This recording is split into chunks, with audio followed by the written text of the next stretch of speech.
While what Donald Trump said about Megyn Kelly is outrageous, what the rest of the Republicans are saying about all women is also outrageous. Welcome back, my friends, to the show that never ends. We're so glad you could attend. Come inside. Come inside. With all due respect to Emerson, Lake and Palmer, that tune could be used to describe where Hillary Clinton and the left is going with regard to Donald Trump's comments about bleeding and being on the knees, warming up for another, at least they believe, war on women. However, there are plenty of women on the right who aren't thrilled with the Donald of late. Some are. A lot of it's fueled by plenty of rhetoric and hate from some who believe certain female newscasters should get the figurative and even literal back of the hand for a line of questioning. Let's kick this part of the show into gear then. A real pleasure to welcome back CNBC contributor, New York Times bestselling author, fresh from her vacation squiring the Stanley Cup to various nooks and crannies of the planet, Carol Roth, joined by veteran staff writer at the Federalist, former staffer at watchdog.org, Bre Payton. Ladies, I want to thank you both for being with us. And Bre, I'm going to begin with you. Let's first of all start out with this. Before getting started with the night's news, Megyn Kelly, who is right at the core of all of this controversy, addressed all this controversy surrounding herself, Fox News, and Donald Trump. Here's what she said. Mr. Trump is an interesting man who has captured the attention of the electorate. That's why he's leading in the polls. Trump, who is the front runner, will not apologize. And I certainly will not apologize for doing good journalism. So I'll continue doing my job without fear or favor. And Mr. Trump, I expect, will continue with what has been a successful campaign thus far.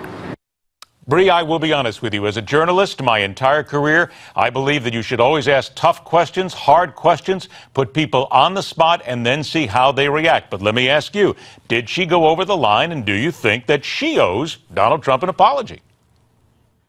No, certainly not. I think her response to Donald Trump was very well poised, and she made it not about herself. She made it very professional, and kind of threw it back at Donald Trump to see, if he would throw the next punch. So I think that she was very well poised and handled it rather well. So, Carol, if a Democrat said this, and I said this recently to someone, and I was both assailed and applauded for saying it. I said, if a Democrat said these kind of things about women out loud in exactly the same language, people on the right would be up in arms about what they said. Why then are, for many cases, women not that up in arms about Donald Trump?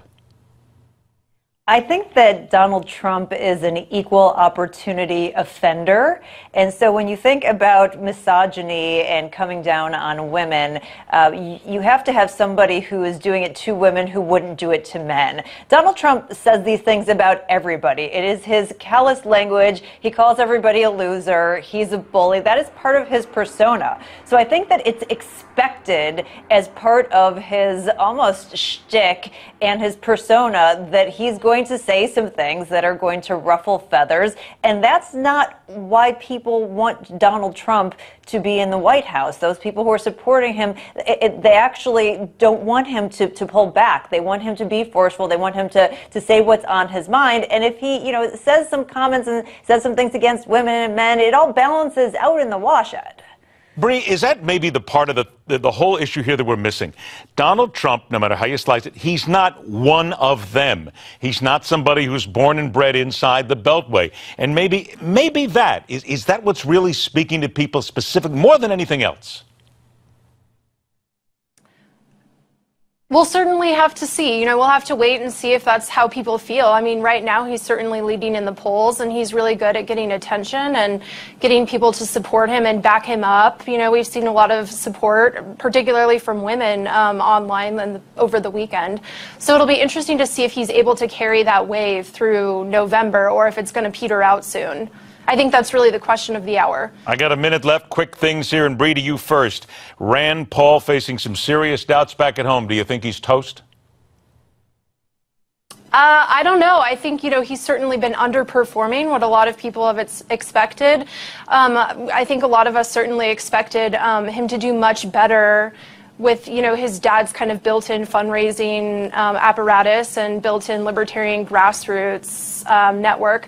So I think he's certainly been underperforming, and I guess, we'll really see if he is able to deliver in the next debate. All right, so Carol, I got about 30 seconds left. That next debate, Nancy Reagan has invited 16 candidates to be at the debate in California, September the 16th. Come on, let's be honest. Wouldn't you love to just pare this down, make it Carly Fiorina against Donald Trump? Wouldn't that be the best show on ice right now? I don't know. I'm sort of enjoying Donald Trump against everyone. It's sort of like this very warped reality show in its own right, Ed. So I kind of like the fact that there is a lot of different personalities, and you kind of get the aspect of people getting voted off the island, even though you know who it may come down to at the end. I love the fact we're voting off the island. Real quick to you, Bre. Real quick, who do you think would win between Carly and the Donald? I think Fiorina would definitely win. She has bark and bite. No way. Oh, there you go. way. We got to come No back and way. deal this one down the road. Bre Payton, Kara Roth, thanks so much for joining us, ladies. We'll talk to you again real soon. And let's remind everybody that Carly Fiorina is front and center on the cover of Newsmax magazine this month. You want to learn a little bit more about her? Go to Newsmax.com. Check out how you can get your copy. Stay with us. The fastest 60 minutes of news continues.